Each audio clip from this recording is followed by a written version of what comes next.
Welcome back to Post-Traumatic Thriving. I am Dr. RandallBell, a.k.a. Randy, or that guy. I'm here with Tanya Brown. How are you, Tanya? Hey, Randy, I'm good. Nice to see you. Likewise. And welcome back to Geri, Jewell. Thank you. This has been great. Thank you. It's really been an honor talking to you. If you've missed the first two episodes, listen to them. It's just mind-bending. Geri is the author of this book, I'm Walking as Straight as I Can. And most of you will know Geri from ABC's Facts of Life, HBO Deadwood. She's been on anything and everything. And we're now in the Thrive segment, right? Which is my favorite segment. Yeah. This is this is what we've been working for. Yeah, it's like summoning Mount Everest. You're finally up at the top here. And a brief recap. We talked about Geri being born with cerebral palsy. That's very, very challenging in of itself. Being in kind of a tough love family, if you will. Mm-hmm. Some really, frankly, I'm just sitting here, ugly stories of abuse, which is just so disturbing, ridiculously disturbing. And Geri, I don't know how you feel about this, but the people that are abusers have been through trauma, almost inevitably. Mm-hmm. Not that excuses what they've done, because it doesn't, but that's the cycle we're trying to break with this whole podcast, is to bring this ugly conversation and the great conversation to the table, and in the hopes that it kind of, tips the scales more up on the positive, down on the negative, by talking about it. And we are talking about some really heavy stuff. Yeah. So check that out on episodes 1 and 2. Mm-hmm. But I want to ask you, everybody knows you from Facts of Life, but before that there was Cheech and Chong, and then something about Burt Reynolds. Let's start with Cheech and Chong. Yeah, I got a notice to audition for a Cheech and Chong film, Nice Dreams, and I never saw a script. There was no script. There was no script. That says a lot. Surprise! The script is 3 words: smoke a bong. There's your script. And I was so sheltered, I didn't know who Cheech and Chong was. I had no idea. Really? No. Oh, wow. Had no knowledge.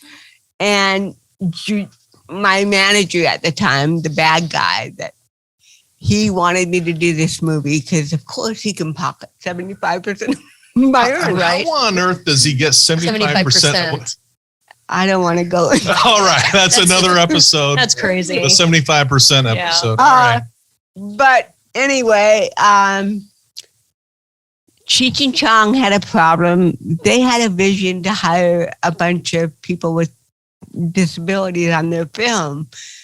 And so they interviewed a lot of actors with disabilities, which was heaven for us. It was work, Mm-hmm. Mm-hmm. And, but the insurance company had problems with some of us, primarily me. The problem person. The insurance company didn't like the fact that I walked the way I did, because it could be a potential. That maybe it was the same woman that lived down the street in Fullerton. Right? Oh, gee. Exactly. I was just thinking about her. Listen, check out episode 1. Yeah. No, but seriously, they were afraid that I would be a liability to the film. I mean, this is a Cheech and Chong film, and they're worried about me tripping. They're doing their own tripping. Yeah, some big trips, man. Some intercontinental tripping. Yeah. I mean, Dr. Timothy Leary was in the movie too, and he tripped also. Oh my God. Yeah, I bet. Oh my God. So I had to sign a contract that I agreed that I would not walk anywhere when I was called to work. I wasn't allowed to go from A to B. I had to be transported by electric cart even to go to the restroom, because they were so afraid of me tripping. Well, I was living in Hermosa Beach at the time, which is quite a drive. And this was filmed in Hollywood. So it was about a 45-minute drive. And I was exhausted, like I am today. And I had performed the night before. I was so tired, and I had to get up at 3 to be there at 4 a.m. call in Hollywood. So I get there at probably 10 or 8 to 4, and I'm starting to climb up the hill from the parking lot. Production assistant, hey, Jewell, stop. In the name of love. Yeah, stop. You cannot walk anywhere. Oh, come on. I have a 4 a.m. call. Just let me get up there and punch my card in. Nope. No, we'll get in trouble. So he's calling everybody with an electric card. Hey, do you got an electric card for Jewell? No, darn it. So this truck comes around the corner and he hails him down. He said, hey, are you going up the hill, man? Yeah, man. Well, can you give Jewell a lift, man? Yeah, just put her on the back of the truck and tell her not to let go. Oh my God. So he put me on the back of the truck and I was holding on, but he took off so fast that I had involuntary movement and let go. And I fell off the truck. Oh my God. And I think I broke 2 fingers. My thumb was sprained. My wrist was, I don't know what it was, but the ER put a cast halfway up my arm so that, it would stay there. It was CP. You have to really overdo it. So I get back to the set at 12 noon now. I was in the ER all morning. And I'm sitting at the lunch table. And Tommy Chong comes and sits right across from me. And he says, and I said to him, hey, Tommy, can you please cut my meat? I can't do it today. And Tommy said, oh, fuck. Man, if they had only let you walk, this would have never happened. And I didn't realize that what he was basically telling me was that you're out of the film. And I didn't take it that way. That's what happened. I wasn't asked to come back because they couldn't match the previous footage with my hand in a cast.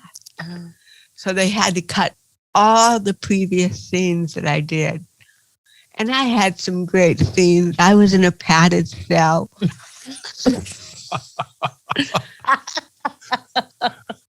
I was in a padded cell wearing an apron and a little white cap and my little pad of paper and pencil going round and round in circles in the padded cell, asking people what they wanted for dinner. And then I had a scene where I was in the padded cell with Mary and Cheech. And Timothy Leary comes in and he gives Mary a tab of acid. And he did, I don't want one, so I passed on it. And the next scene is Marin's on an acid trip at the Comedy Store watching me do stand-up comedy. What a trip. What a trip.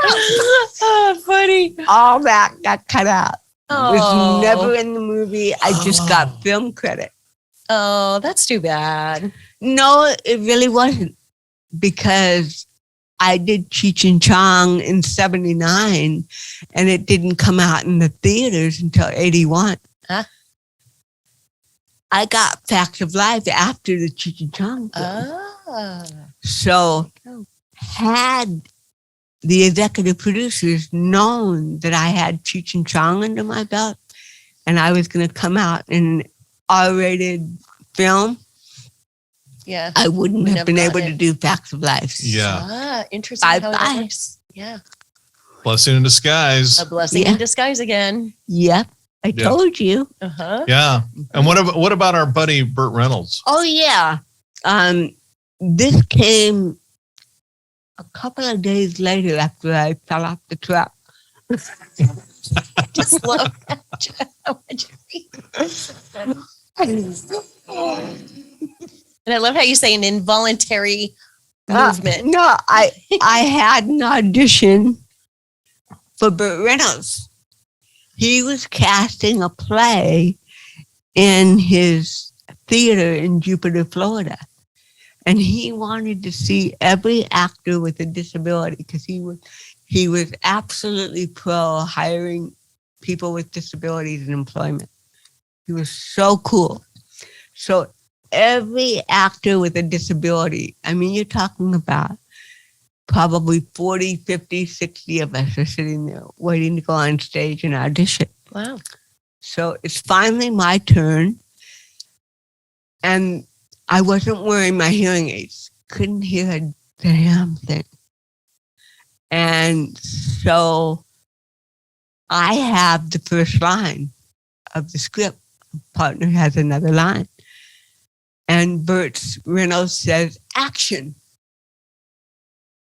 I never heard it. And I have the first line. So I'm standing there tapping my feet. Oh. I smile at my team partner. I look at Burt Reynolds, smile.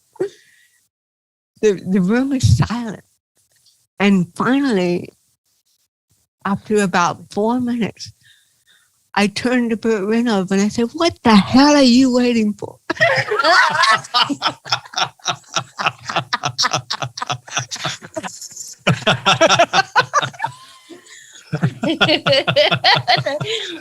Waiting for it. Come on. Let's get going. That's funny. And I didn't get a part in this play, but he did mention me in the end. You know, he said, you know, you were all wonderful. Don't, you know, sometimes actors have a lot of rejections before. And I just want to bring some back to the awareness of Geri Jewell. Now, there's someone, Geri, don't ever give up, because everybody was hanging on the seat of their chairs waiting for you to do something really You're good at what you do. And I have to tell you, I'll never forget you.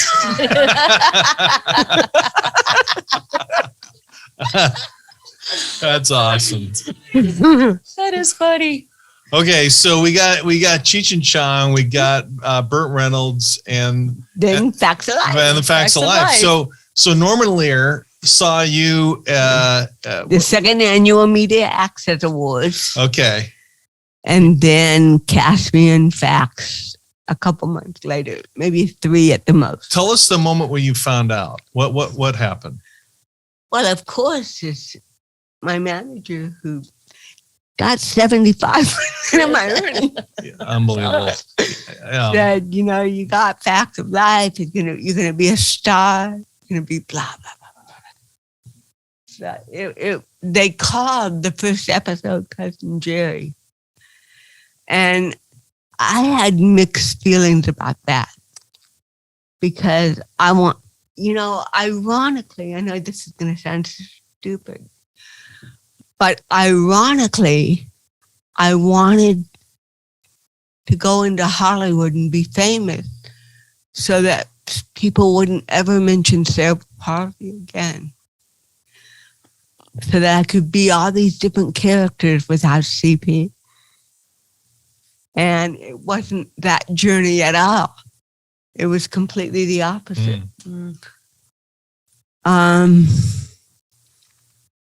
Where was I going with this? Well, you were talking about when you first found out, and the first episode was named Geri. Yeah, I wanted a name distance from me. I wanted to play a role. Mm-hmm.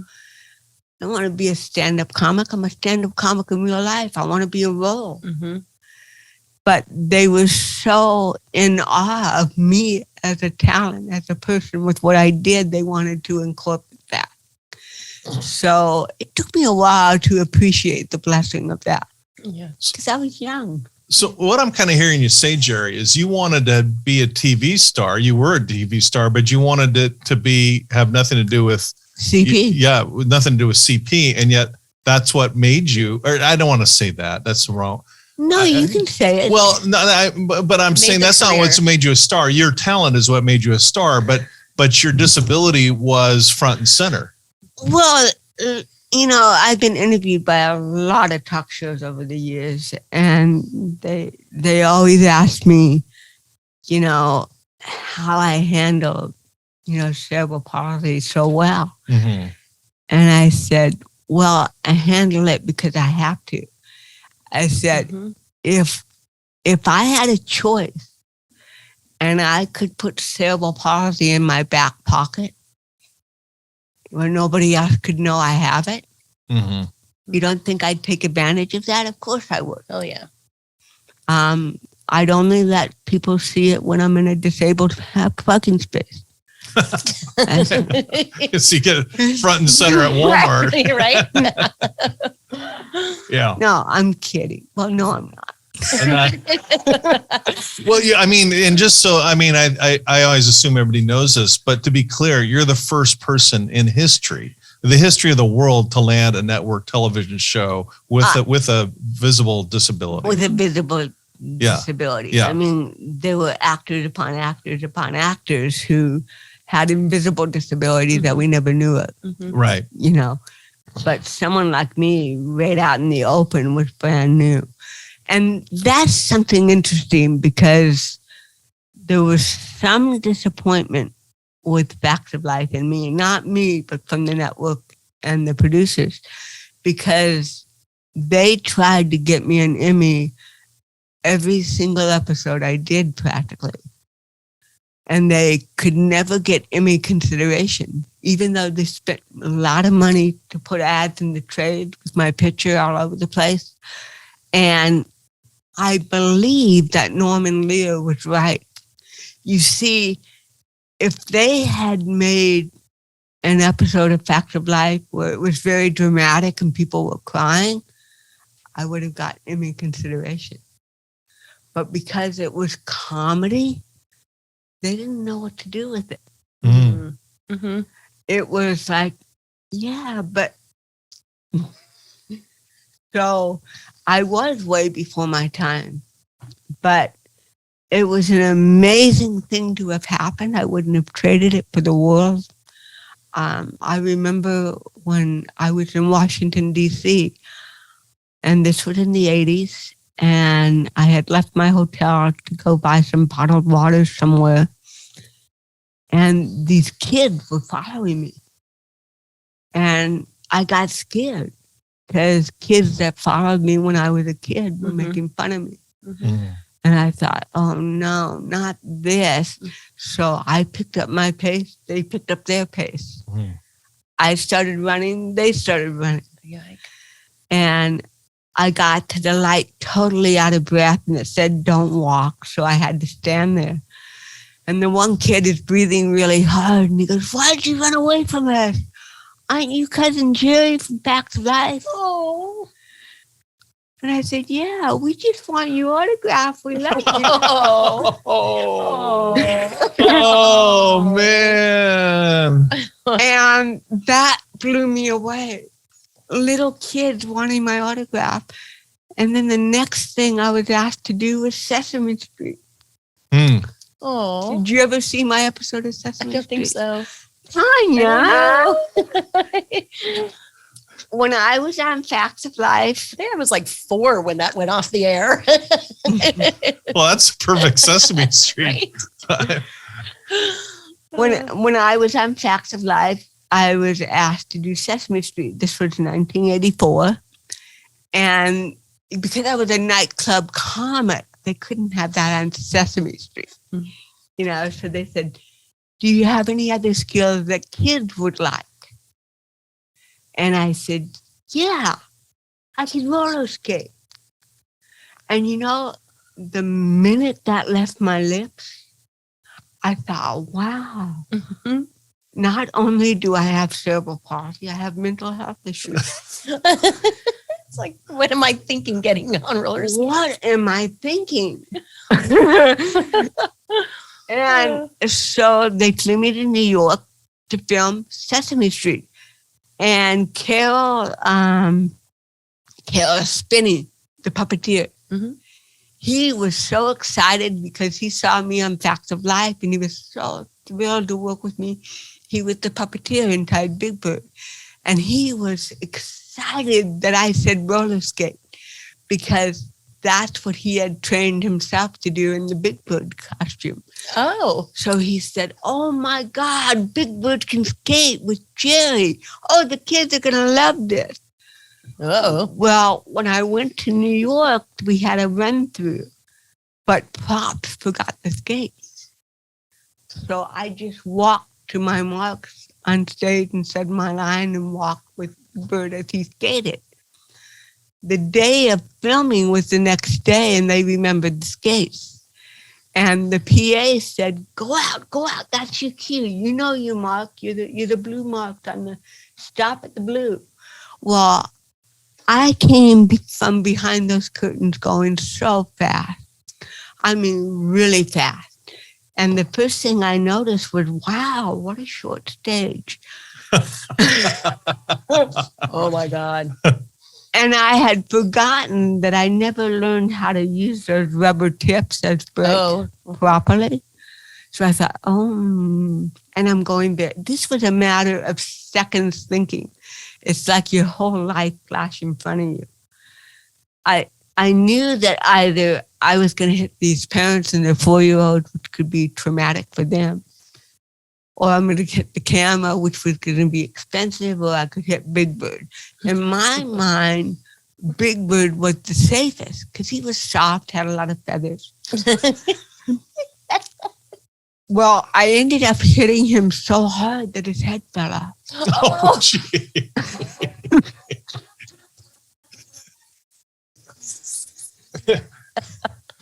And these poor 4-year-olds were so traumatized. Oh my God. Oh my God. That's okay. We'll have them on our show.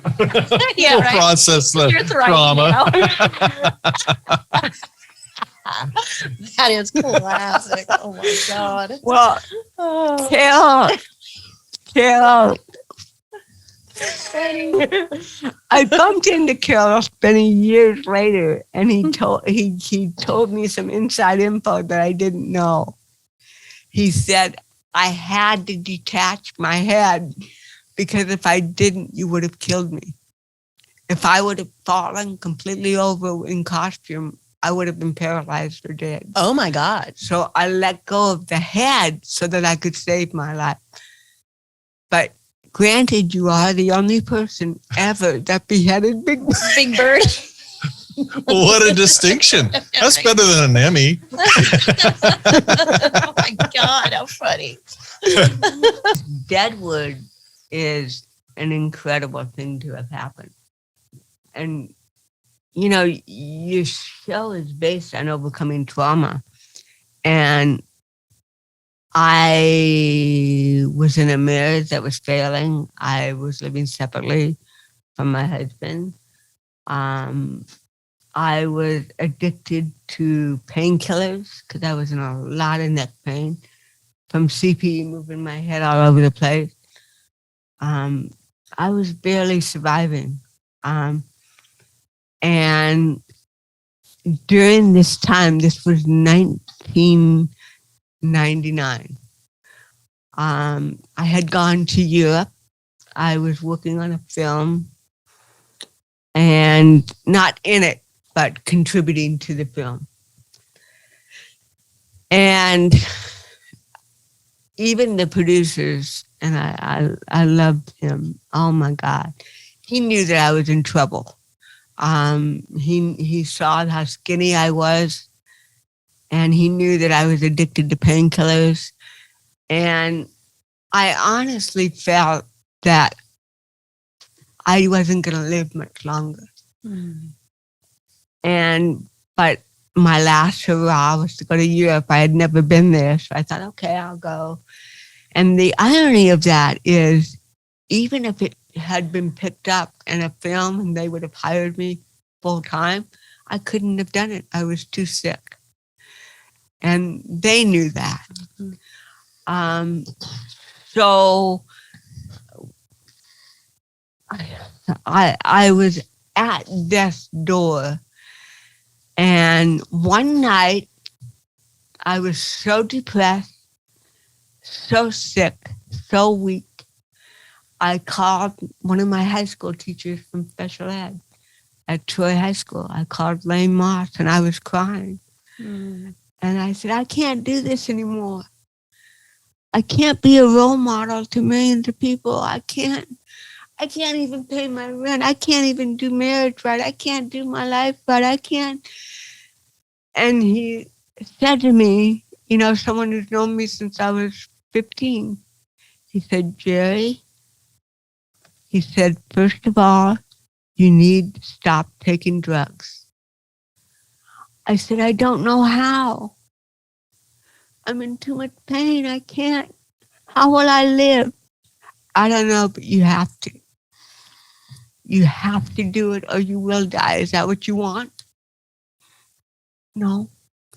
And I stood up and I was on so many drugs that night that I lost my balance and flipped over backward, ironically, over a pair of brand new roller skates that I bought in Europe. And I tripped over the box of skates, which was symbolic. Because the reason I bought the skates in the first place wasn't because I intended to skate anywhere. It was to put that visual in my head of when I used to be able to do anything that anybody said I couldn't. That's what it was about. And what did I do? I tripped over my own vision. Right. And I landed on my head and crushed my neck. My neck has 2 titanium plates, 6 titanium screws. I'm lucky to even still be walking. And so I thought my career ended then. I mean, my marriage was ending. I was living with my sister in Laguna Beach. I didn't have any money, nothing. I had to go to rehab and drug rehab, then physical rehab for the broken neck. And I mean, it was just, I didn't know how I was going to survive all that. But I kept going. Like I said earlier, I'm a survivor. And it was discovered that if you put high doses of Botox in your neck, that I could deal with the involuntary movement from CP for titanium neck. I mean, if you can imagine without Botox, it's unbelievable. So they started injecting Botox, but I had to drive all the way from the Laguna Beach to LA, Santa Monica to get it. So it was forcing me, come on, Geri, you have to go do this. You can't depend on everybody else to do everything for you. And this one particular day, I was in so much pain.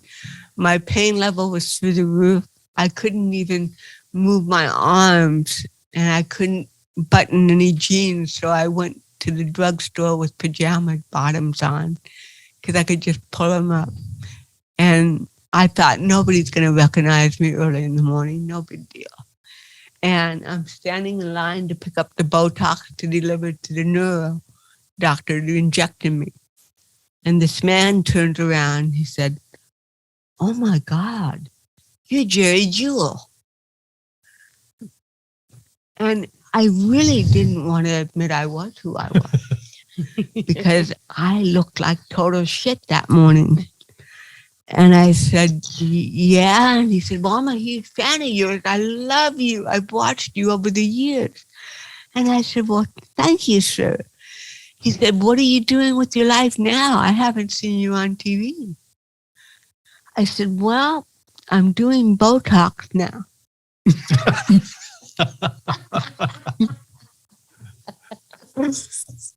And he said, you want a television series?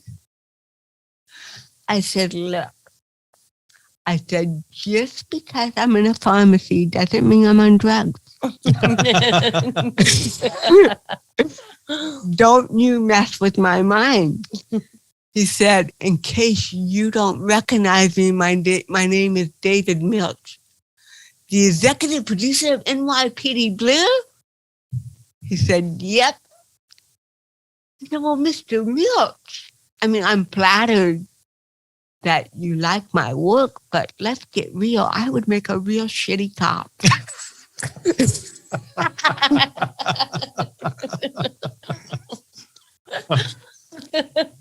And he said, no, I just signed a contract with HBO. I'm doing a new Western called Deadwood. You want to do a Western? And I looked up as far as my titanium neck would let me. And I said, God, you have a quirky sense of humor. I'm standing here with cerebral palsy, a titanium neck, dependent on Botox. And David Milch here wants me to ride a horse. Like a horse. I'm glad I didn't take that sip of water just now.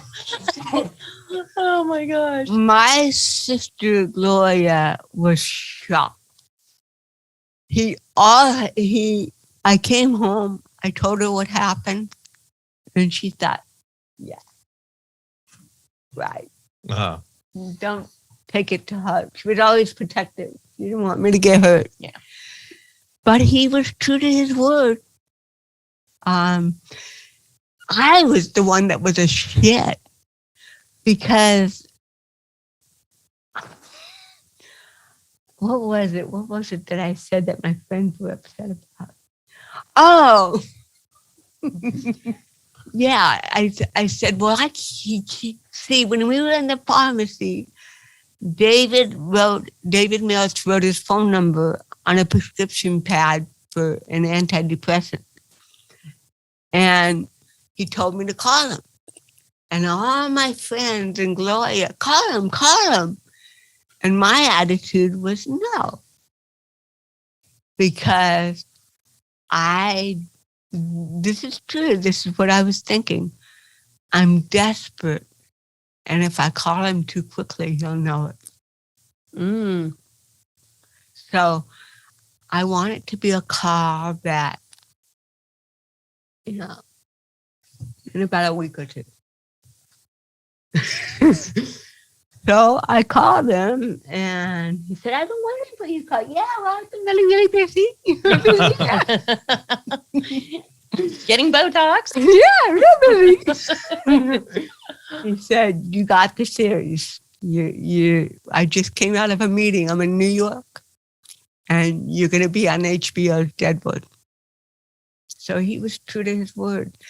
And as my sister pointed out, Gloria, many times, she said, you've never waited around or done the usual chain of events to get success. You go right to Norman Lear. You go right to David Milch. That's so bizarre because my agent could have made 100 calls and couldn't get a meeting with David Milch. And all I have to do is go into a pharmacy and buy Botox. And then he's right there. So to this day, I hang out in pharmacies. I think, you know what? I think that's a good idea. That's awesome. That is funny. Oh my gosh. Well, and so that's where I think the younger crowd knows you from is the HBO thing. Mhm. You know, Facts of Life was what year was that? What years? I was on Facts from 80 through 84. And the iconic picture that you're so famous for is that T-shirt Yeah. that said, "I'll let you say it." Well, that T-shirt was my own T-shirt. I used it in my comedy act. What did the T-shirt say? Well, let's start with that. Well, this famous Jerry Jewell T-shirt is, I don't have cerebral palsy, I'm drunk. I thought it was the other way around. I'm not drunk, I have cerebral palsy. No, it's the other way around. Oh, okay. All right. It's playing a trick on you Yeah. is what it's doing. The Yeah. mind. Yeah, that's funny. Okay. But my t-shirt, the one that I had made that I used in my comedy act for years before Fact of Life. Here, I've had cerebral palsy by that time for 22 years, 21 years, and I didn't know how to spell cerebral palsy. This is before word processors. Right? Yeah. You couldn't ask Siri. Yeah, yeah. Or word check. I put Spell an check. E after the S in palsy. There's no E there. And I thought, this shirt costs 30 cents a letter. I could have saved 30 cents. I dropped the E. Well, funny.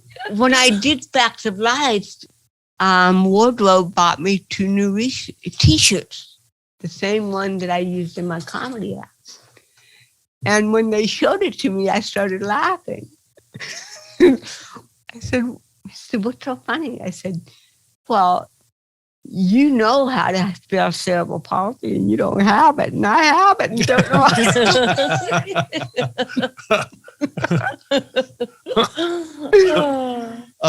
I just loved that show. A lot of good memories watching that show. Yeah. Yeah. I mean, I still am not a big TV watcher, but I certainly knew about the show and I Yeah. knew about Jerry. Yeah. Yeah. Right. it was groundbreaking. It was fun. It was fun. It was cute. Yeah. And there were a lot of wonderful things that came out of Fact of Life. Some not so wonderful, but the thing that I want my life to carry is that, there's not so wonderful things that happen, but truthfully, you got to focus and appreciate the good things that happen. Mm-hmm. Yeah. Yeah. For sure. So Absolutely. I know you spoke at the White House Yes. a few times. Yes. When was the first time? The first time was in 85. And that was President Reagan, right? Yes. And tell us about that. Well, it's interesting because Facts of Life didn't renew my contract. My manager was in prison. Oh, geez. I had no money. I had zero money. I think I had $400 in the bank.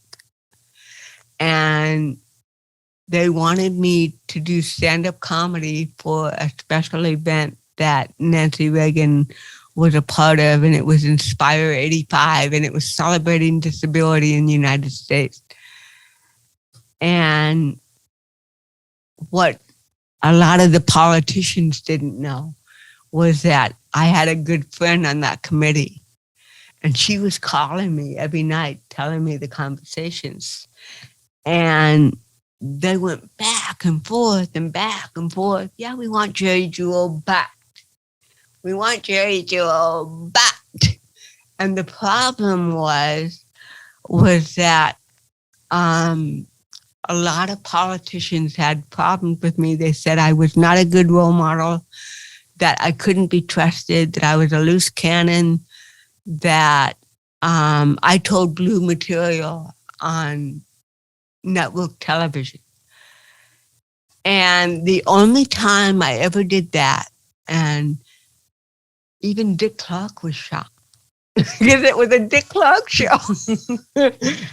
I said, he hired me to do stand-up comedy on one of his shows.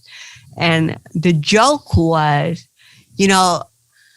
I went out with a very prominent executive producer last week, but I really wanted to impress him. So I told him that I didn't really have cerebral palsy, that I was just having a continuous orgasm.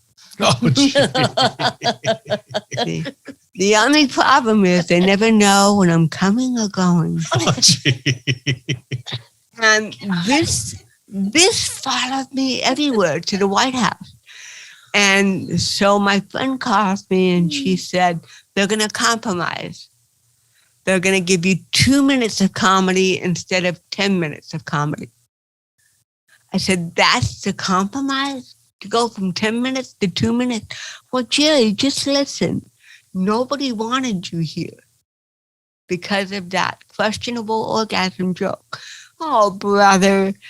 You know, the one thing that I wish that I could do, but cerebral palsy doesn't allow me, I've always wanted to roll my eyes. But I can't do that because it's fine motor movement. So I roll my eyes in my mind. Oh, the orgasm joke.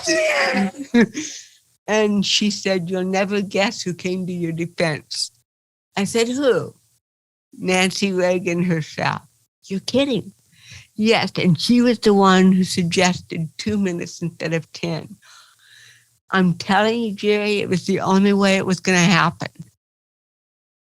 She said that regardless of the fact that you don't always choose appropriate material and that you possibly are not a good role model because of it, she is the highest visible person with a disability in the entertainment field right now, and we have to have her. So let's give her 2 minutes, and that won't give her enough time to even reach the orgasm.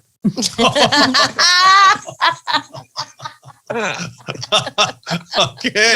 Well, that's politics and negotiation for you. Oh my God. Oh That's my funny. All right. So I want to get to the actual night at the White House. So tell us about the actual event at the White House. The first time. They fly you in the day before. Okay. And they fly you to production office, and then you have to pass a CIA inspection because they always do a background check. Okay. So if anybody that speaks at the White House, that's just common. So I get to production, and the executive producer said, okay, what jokes are you going to tell the White House tomorrow? I said, I'm not telling any jokes. And he said, is that supposed to be funny? I said, not particularly. I'm just not going to do that. And he said, then why did we fly you all the way from LA to Washington, D.C.? What game are you playing, Jewell? And I said, oh, no, I'm not playing a game. I said, the White House cut my time from 10 minutes to 2 minutes because of an orgasm joke. And I feel censored, and I do not want to do stand-up comedy on those conditions, but I do want to tell some politicians what I really feel about sense of humor. And he was like, oh my God. Row. And he said, okay, there's a wood processor in my office. I'll tell you what, I'll make a deal with you. You go in there and you type what you want to tell people at the White House tomorrow. But all I know is that you're doing stand-up comedy. And what's going to go in the teleprompter are the jokes that you're going to give me. Because you're going to take full responsibility for making this joke. I know nothing about it. He actually gave me a gift. And if I don't like what you're going to say, if I think that you're going to harm yourself or harm, people's attitudes at the White House, I'm going to say no. You do stand up or we fly you home. Is that a fair deal? Yeah, it's fair. So I went and I typed my speech. I came out, I'm done. Okay, read it. So I read it to him and everybody in the office, and there wasn't a dry eye. Mm-hmm. And he said, you want to say that tomorrow? And I said, yes, I do, because it's the truth. Remember what I said. What's going to be in the teleprompter, you go in there and you type a bogus comedy act right now. Okay. And I said, but how will I know my lines to what I really want to say? That's not my problem, is it? So then I thought, oh, he's going to force me to use the teleprompter. So I said, do you have index cards? So I went back to my hotel and handwritten my whole speech on about 6 index cards. And I entered the White House with it under my blouse.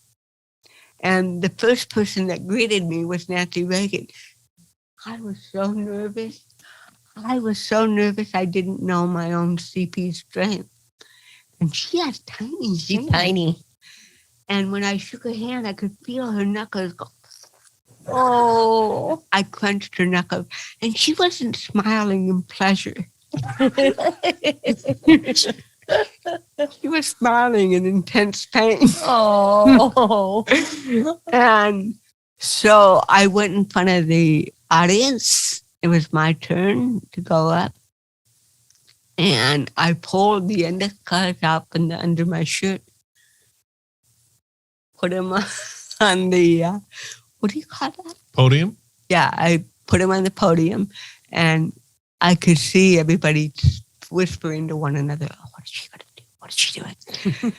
And I started my speech, and you can probably find it on YouTube. It's probably up there by now. I have a copy of it somewhere. But I ended up starting it with, I thought about doing stand-up comedy today. But then I thought, oh my God, it's just 2 minutes. I said, I can't do really good stand-up comedy in just 2 minutes. So that's not fair to you, and that's not fair to me. So I'd like to share a little bit about my philosophy on life. And all I was telling them was that how everybody has a sense of humor and that people laugh in different ways. And what might be offensive or non-funny to one person may have the opposite effect with somebody else. Mm-hmm. And I thank God I live in the United States where I have freedom of speech. I basically went in the back door and got him, Mm-hmm. But, and this is something that's interesting that came out of that. One of the Kennedys came up to me afterwards, wanted me to sign a release form. He said, oh my God, that was brilliant. And I said, well, thank you. Would you mind performing at the Kennedy Center next month? Shut up. Yes. Wow. And they were honoring Ted Kennedy Jr. And they wanted me to be the stand-up comedian that night. My God. I mean, Reagan was there. Everybody was there. Now, you're going to love this. I'm backstage. Secret Service is everywhere because Reagan's there. Mm-hmm. And every 10 minutes, and I'm not exaggerating, every 10 minutes, a Secret Service person would come up to me and say, Miss Jewell, you're not to say the orgasm joke. Again and again and again. Oh. And I was like, why can't they treat me like everybody else? Mm-hmm. Just tell me not to use the joke. I won't use it. You don't have to remind me every 10 minutes. It's the double standard of disability. I'm a child. Mm-hmm. We have to keep reminding her. Mm-hmm. I wasn't going to do it. I would have never done something that stupid. Yeah. So I opened my mouth to tell comedy. Nothing came out. I lost my voice. And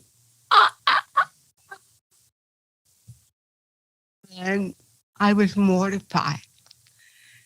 And I ran off stage and everybody politely applauded.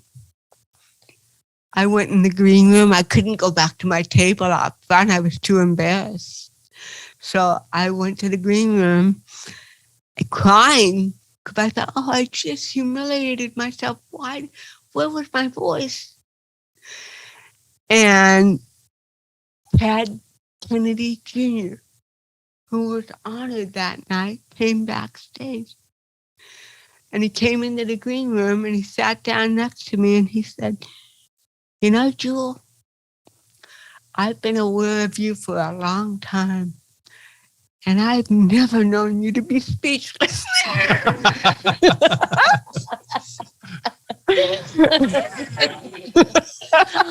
Oh. And I said, "But I made a fool out of myself." And he put his arm around me and he said, "Geri, don't worry about it. They don't know anything about you. They just think, oh, how cute."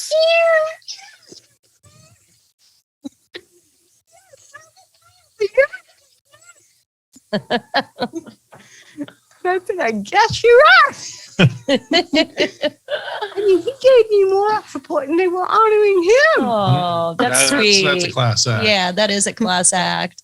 Well, I mean, while we're on the topic of stage fright, because that's something people have, whether it be at the Kennedy Center in the classroom. Was that the only time you had that issue? Or I know you mentioned you bombed at the comedy club once. Bombed several times. All good comedians do, truthfully. So if you're gonna achieve greatness, you know, having the occasional bomb is just par for the course. Right. Yeah. Comes if with you the can't territory. handle it, get out of the business. Yeah. And that's an important life lesson, I think. Yeah. Who said that to you? Pardon? Ted Kennedy Jr. No, there was somebody he who didn't say that. No, there were from the improv. Yeah. It was the one who said, if you can't handle it, get out of the business. Yeah. Oh, that's right. Yeah. So, well, going back to the White House, though, you must have made a good impression because Reagan and Nancy Reagan and Ronald Reagan invited you back. Yeah. And Ted Kennedy walked me to my table, Ted Kennedy Jr. Oh. You know, to get me out there safely to get over the embarrassment. How sweet. And I love him. He's such a sweetheart. He's got class. Yeah. And the only thing I was bummed about was I didn't get to meet the president because I was hobnobbing with Ted Kennedy. Oh, well. For hobnobbing with the Kennedy. That's a big one, too. Did you meet Reagan the second time you went to the White House? No, I never went back the second time to Reagan. Oh, I thought you did 2 times at Reagan and 2 times at Obama. Oh, 2 times with Obama. Yeah. Okay. There's just so many presidents. It's a little trying to sort it all out. Okay, so that was the one time with Reagan. Yeah. And then you went twice with Obama. Well, tell us about that. What was President Obama, the president. Yeah, I know. Does it come back? So weird. You know, the White House. You remember him now? They were doing the Disability Powerball at the President's Club the night before of the inauguration. Wow. And I just got chills. I think over 2,000 people with disabilities showed up. Oh, that's cool. And I was the stand-up comic. Mm-hmm. So I got to do that right before the inauguration. It was amazing. It was surreal. Mm-hmm. Wow. And I did well, and I met a lot of fascinating politicians. And then I was asked to the White House again to be there with the Push Girls. Have you ever heard of the Push Girls? What are Push Girls? No. Okay. They were a group of women who were wheelchair users, and they had developed a real life series called Push Girls, following their lives for Sundance Channel. And they were invited to the White House, and they wanted me there too, considering I opened the door. I was the first one. And we all knew each other. That's the thing. The disabled community, people in the arts who are disabled, we all know each other. Yeah. Because we're at the same auditions. Funny. You walk out into the parking lot together. Get a bagel. Yeah. So Yeah, it was an amazing event. There was a panel and it was exciting. And then I was asked again by the Obama White House because it was the first time they had gotten LGBTQ and disability together. Oh, wow. That was like, wow. I mean, for them to pull off that was amazing because there's a huge population in the disabled community that's gay. That's just the way it is. Mm-hmm. Yeah. And so they were excited about that. And I was one of the keynote speakers at that event. Well, we haven't Very gotten into cool. that yet. I mean, let's talk about you coming out and your experience with. Well, the reason that came about was because of my book, I'm Walking as Straight as I Can. Yeah. And this book was a dream come true for me. There it is. Love that picture. Get this book. I got it. Well, it's a on couple times. Audible. It's on Audible too. Oh, good, because that's more my style. Okay. But I read it, a while ago, and as you can tell, my memory sucks. But It does. and I just take you out to dinner, and I get another Audible version or chapter too. So that's my Audible. I left my other copy up in Park City, so I had to get it on Amazon again the other day. So we'll talk about, I mean, what do you want to share about, coming out and all of that in your life? Deadwood, I got cast on Deadwood, obviously, in the pharmacy. In the pharmacy. And that was a 3-year run. And I wasn't a regular, I was a reoccurring. So, you don't have tons of money to put away and you need to work. And I survived on whatever I saved at that time, and work just ended. Deadwood happened and then my career went dead. And I couldn't get work at all. So I lost the apartment because I couldn't afford to pay the rent. And I had to return my lease on my car because I had no money to keep it. So I had no car, and I had about $200 in the bank. And that very same week that all that happened, I got a contract for this book. The exact same week. I lost everything, but got a book contract. But it wasn't the 80s, there was no big money. I got paid probably $1,500 at the end of the writing, which was a year and a half. So I still had no money.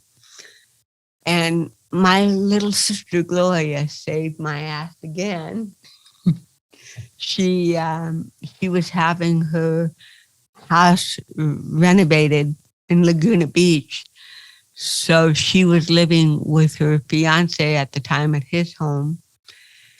And she put all my things in storage except my computer and my desk, and bought me a twin bed and let me keep Norma Jean, my kitty. Aww. And we moved, Norma Jean and I moved into Gloria's empty house in Laguna. And I say empty, it was empty. The only thing that was in there was a Viking refrigerator.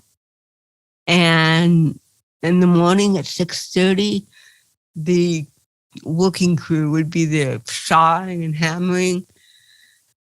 But you know what? She took every stress out of my life. I didn't have to worry about it.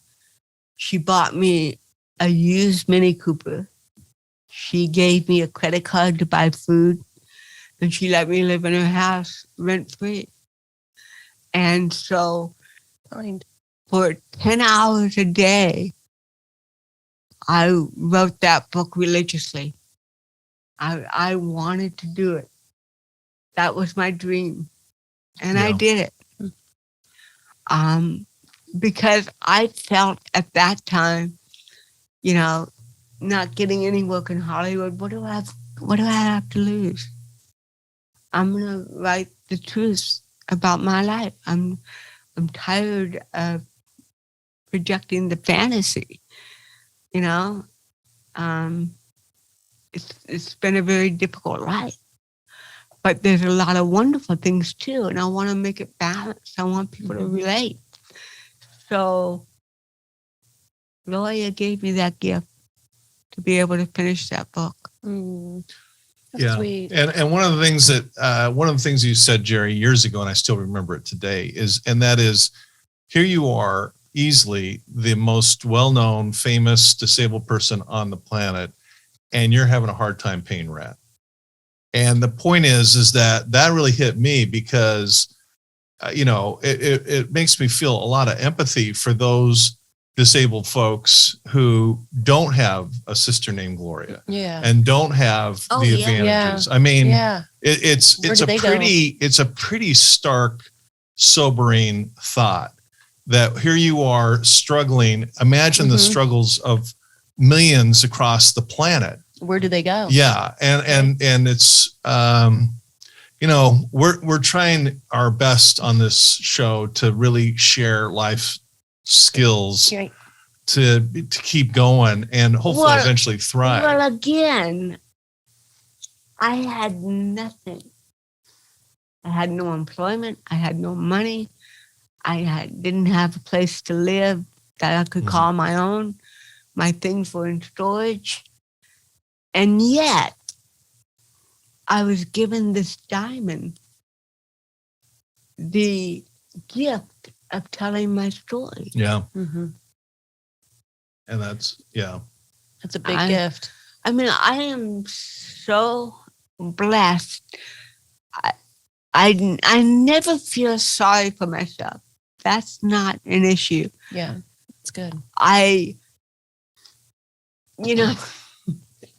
don't know if this is appropriate or not, but it hasn't stopped you before. Yeah, I think we've crossed that line. No, it was in 86. Yeah, it was in 86. And I hadn't worked since 1984.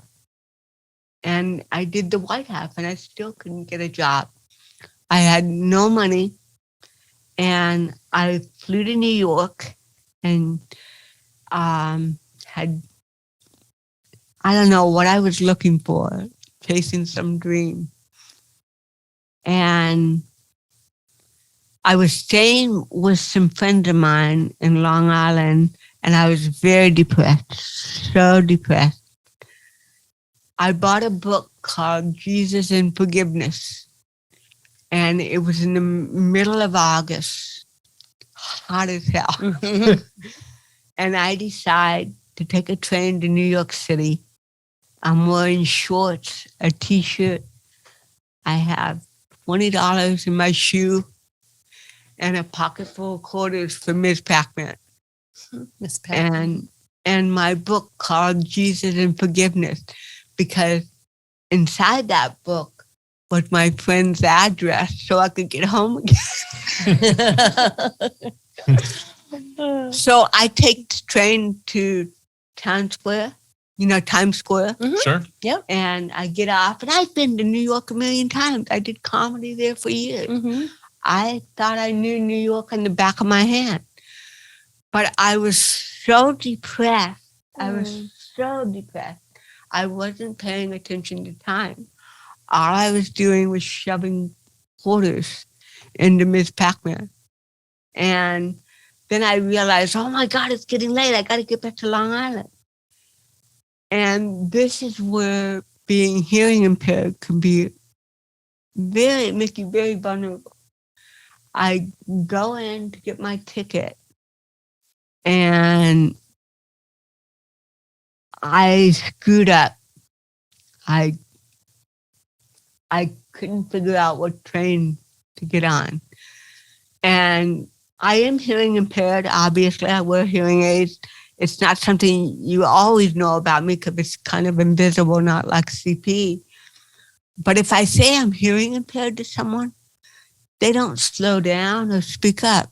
They say the same thing the way they said it the first time. But if I say I'm deaf, Oh, different language. Yes. So I upped it to deafness because I was scared. I thought, how am I going to get? So I went up to this man with a tie and a nice shirt. I figured he was safe. I said, hi, I'm deaf. I need to go to Summit, New Jersey. How do I do this? And he points to the tracks, above and shows me. And he said, it's going to stop 5 times. Don't get off. Stay on. And I must have screwed up on his one direction because I got off thinking I was in Summit. And I walked out and it didn't look like Summit. It was Hoboken. Oh my gosh. So I thought, uh-oh. And the next train out of Hoboken to Summit wasn't until 2 hours later. Oh, So I was alone in Hoboken in a train station on a Saturday night, if you can imagine. Scary. Okay, wearing shorts, my driver's license and $20 in my shoe, and a pocket full of quarters. For Miss Pac-Man. Yeah. Yeah. Oh yeah, and my book, Jesus and Forgiveness, under my arm. And I get outside and I asked to get a cab to this address, and I open up my book. Can you take me there? And he starts laughing. He said, do you have $300? $300? Well, you want to go to Summit? Yeah, that's where I am. Hey, lady, you're in Hoboken. Hoboken? I said, well, how do I get to Summit?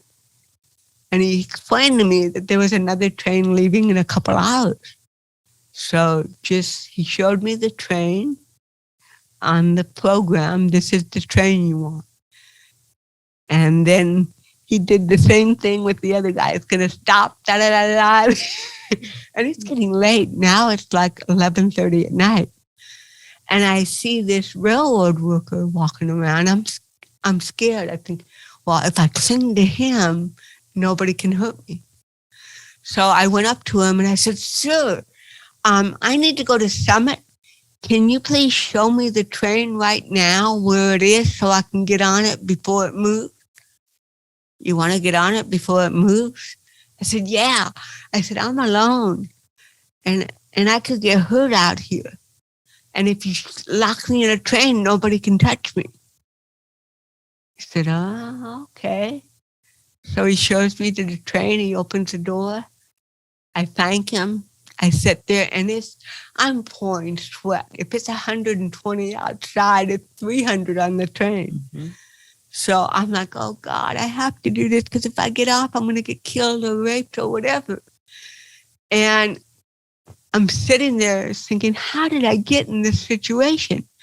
And then the door opens and it's him. And he comes back in. And I think he's going to tell me the train is going to start. People are going to start loading. No.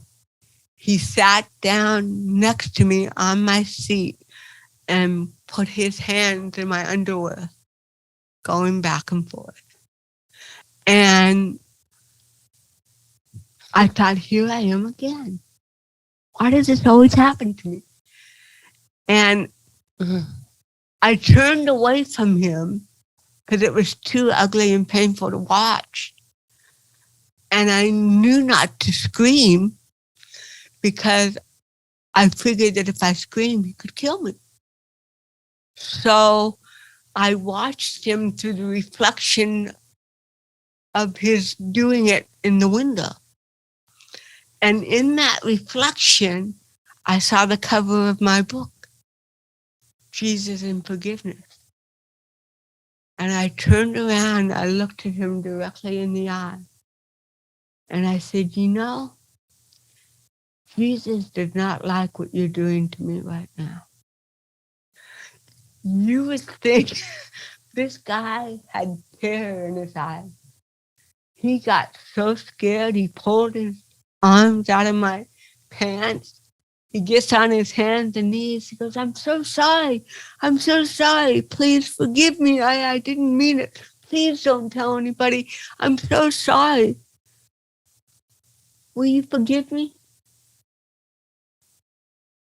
And I said, Jesus already has forgiven you. Mm-hmm. I don't have to. Wow. Wow.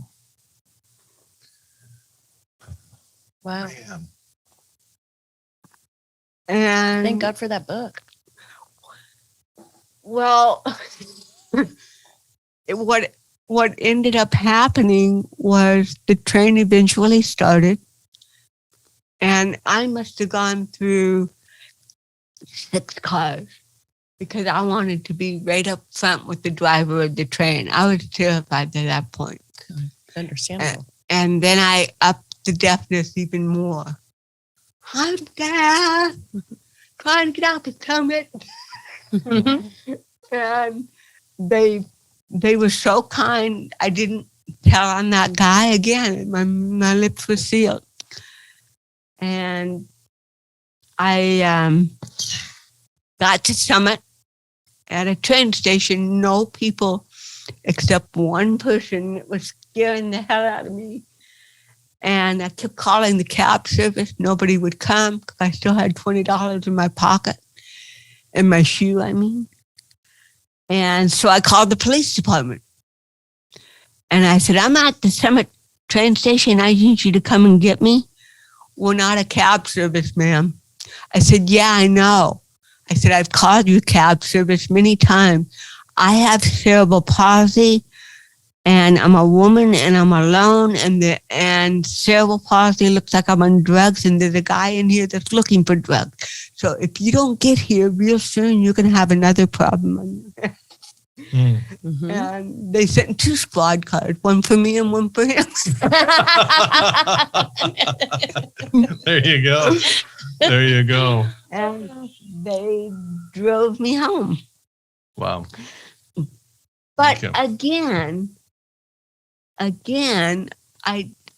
didn't panic. That's the thing. I don't panic. Yeah, you don't. It's like, okay, what do I have to do now? Mm-hmm. You know, it's survival skill. Like I That's what I was said. going to say. Mm-hmm. Mm-hmm.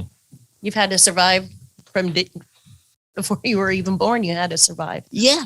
Yeah. Let me just ask a question, because I mean, we're here to talk about you and your story, Geri, but Tanya obviously has been through some trauma with Absolutely. involving domestic violence. Mhm. You've shared some really dark experiences with sexual abuse, which my head wants to explode. Mm-hmm. And what's happened? I guess I'm asking the question, with today's knowledge, I think I know your answer, Tanya. You wish there had been an open conversation a lot earlier, that this stuff had been talked about in an open way. I never want to ever come across as being judgmental of those who have been through abuse. But what advice would you give to young women today who are facing these frightening individuals who are abusive? Would you call the police and report them today? Or how would you handle it today? Or what advice would you give to those who are facing this kind of horrible treatment? God, that's such a hard question. Each one is unique. Mm-hmm. What we might feel is correct for this person might not be correct for this person. But to follow your truth, and if your truth says to hold it in for a while, hold it in for a while. Go with your gut is what I say. Yeah.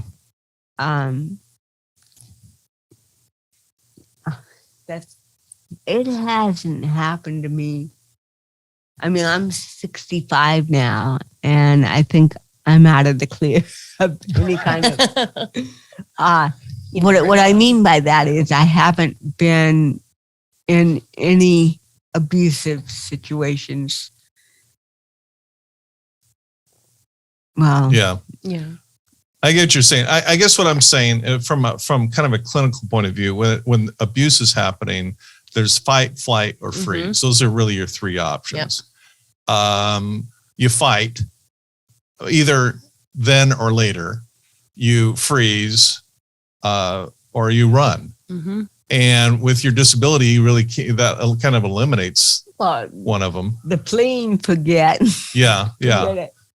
But you got to take, you got to do whatever it takes to survive. Mm-hmm. I guess what I'm saying, there's no real right reason or right answer to that question. It's a very difficult question. Yeah. But I think we can all agree that hopefully society is getting to the point with the Me Too movement and other things that it is getting safer and safer to speak up at the appropriate time. Absolutely. Absolutely. I mean, my ex-boyfriend's son assaulted me.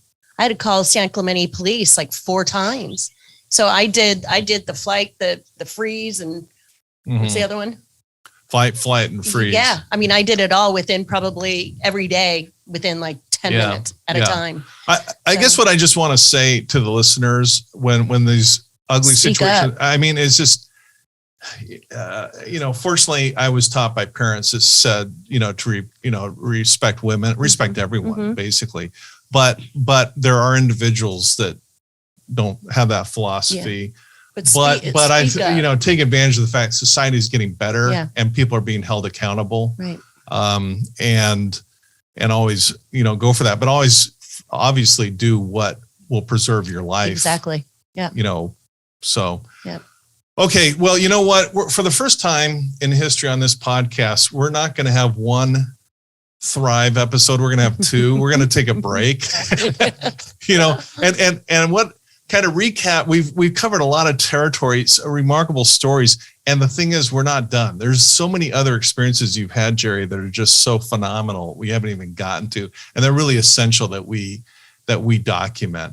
So if that's okay with you, let's take a break. But what we see is that we see the fantasy. You called it a fantasy. It's really a fantasy reality where you have been to the White House, you have been to the Kennedy Center, although it didn't turn out ideally. You have been on major TV, and we haven't even talked about what it's like to be on the set. And that sounds pretty exciting. And we'll come back to that. Yeah. But thriving is not always peaches and cream, even in that stage, is it? No, it's not. It's complicated. It's messy. It's still painful. Yeah. It's still traumatic. You go through all these events, right? I mean, Geri, you can attest to this, where it's still here. It doesn't go away. Yeah. It's still in your memory. Yeah. It's your life. Okay. Well, let's take a break, and on post-traumatic. What's the name of this podcast again? The new child. Yeah, well, it is fascinating to talk to you, but we'll come back in a minute on post-traumatic thriving, where we talk about whether we're going to dive, survive, or thrive. The choice is yours. Thanks for supporting our podcast. Be sure to like, share, and subscribe, and follow us on your favorite social media. For books, merchandise, or to donate, visit CoreIQ.com. Post-Traumatic Thriving is produced by CoreIQ, a nonprofit with a mission to teach the life skills we all need but are not taught in school. CoreIQ and the Post-Traumatic Thriving podcast are for informational purposes only and do not provide medical or mental health advice. Always consult with your licensed medical and mental health care providers.